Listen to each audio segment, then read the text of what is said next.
Hello there, and welcome to this very mini impromptu podcast episode. I wanted to really take some time on Christmas Day to give you a message because I have a lot of emotions for you listening, no matter when your pet died or whether you're expecting your pet to die. I think it's important, and I wanted to highlight that today and many of the days around this Christmas holiday and the New Year can be particularly difficult for people to navigate and for people to kind of relax, to even grieve, because we're so busy running around the place trying to please others, trying to visit family, friends, cook a crazy amount of food. And really, where is there space for your grief? And I wanted to do this mini episode, and it's going to be small, but I think that not many people have a lot of time at this time of year to really sit and reflect and just have some space, some present time with yourself. And I know for me, I always make time around this time of year to be present with myself. I like my own company now. I did not before. It is something I have learned and grown very fond of and attached to. And I think that it may be very hard for some of you listening to attain that or to get to that stage. And I completely understand, and I really feel that if you had a few minutes to listen to this podcast, to just be present with yourself, to be present with your grief, no matter when your pet died. And I'm always wanting to say that because I guess it's been quite a long time now since the very first episode of this podcast, July 2023, and I think if those of you listening, if you've been the OG listeners, you'll have known my story, but if you're kind of new to this podcast, which you may be, then sharing a little bit more of my personal experience is going to be helpful. And why I'm doing this also for regular listeners is to try to have that connection and really to tell all of you that I am a work in progress, that I still have healing to do around certain aspects of my unique pet loss journey. To give you a brief scenario, like the last couple of weeks, I've been having dreams, very vivid dreams of Ozzy, in particular my spaniel cross that died back in October 2019. And I've always wanted him to come and visit me in my dreams, and for it to be a positive experience. But these last few dreams have not been, and they've been quite distressing, traumatic and painful.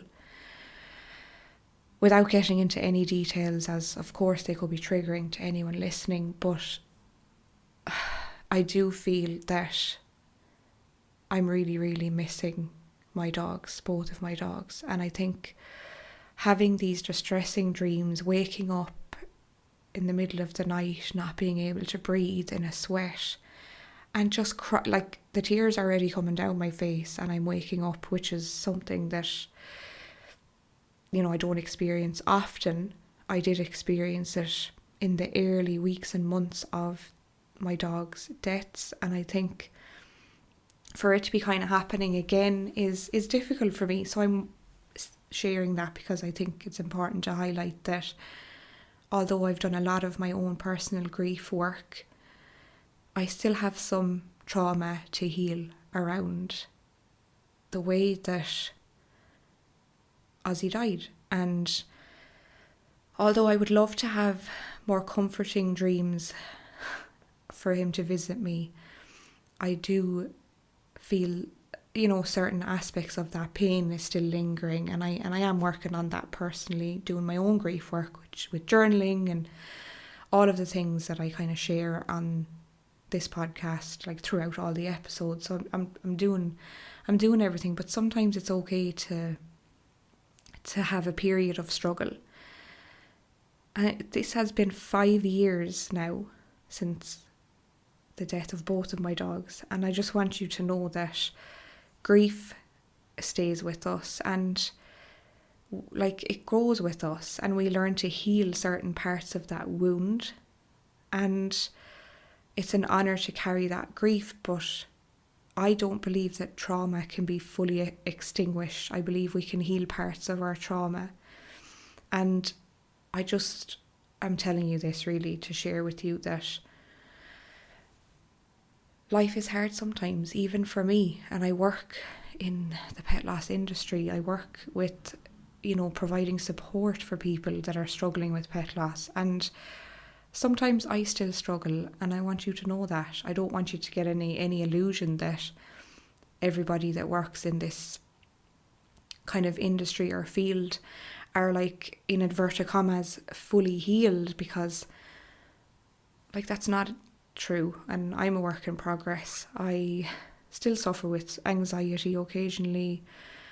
I get social anxiety, and I in particular, I think this is a really difficult time of year for me personally, in my personal life anyway. So if anybody is also finding this time of year particularly challenging for many reasons, maybe family reasons, maybe pet loss, maybe personal reasons, maybe just the utter stress and pressure, financial pressure, personal pressure, stress, people that you don't want to be in a room with kind of stress, I'm with you on it, because it's not all joy and constant laughing. For some people it isn't, and I think it's good for me to highlight this. If you do enjoy Christmas, fantastic, amazing. If you're in a supportive environment where you can speak about the death of your pet, even better, amazing. But for many, that isn't the case, and I hear you, I see you, I'm with you. Today, the day that this podcast has been released, is Christmas Day, and I want you to know that I'm here in spirit with you. I want you to know that what you're feeling, those waves of grief, no matter what it is, guilt, anger, hopelessness, worthlessness, deep and utter sadness, regret, all of the feelings, all of the emotions that are attached to your grief journey, they matter, they mean something. They are important, no matter what anybody says to you, and no matter what you feel that people think about it. It matters, and I'm here with you today now for this short podcast for you to listen, and I want you to know that it's okay not to feel okay this time of year. It's okay to feel broken, it's okay to feel lost, because this kind of pain isn't understood by the general population. This kind of emotional pain related to pet loss is not even understood by the closest people in your life. And that's okay. And if going back listening to the recent episodes of the interviews that I had with my first 2 wonderful guests help you, then amazing, because they're incredible episodes to listen to. They're validating, they're supportive. I resonated with so much, but I really feel that it's important to share that I'm a work in progress. I'm struggling right now, and that's okay. And it's good to talk about this. It's good to talk about it. And if you have one safe person in your life to share something with about how you're struggling this Christmas, or if you're finding one particular aspect of it challenging, please consider sharing that with them, or reach out and share it with me. Reach out and share it with somebody that you follow, a friend, a pet loss group, whatever you feel comfortable with. It's really important to just bring those words up and out, and to let go of that lump in your throat where you're trying to push it down over this Christmas period. I really want to kind of highlight the importance of giving space for our grief, taking grief breaks, like I said on the last episode. And I've got a few comments back from the free setting boundaries during Christmas free guide that I linked in my last week's podcast, saying that was really helpful, and I link it again in the show notes for this week's podcast, for today's podcast, if it's of help.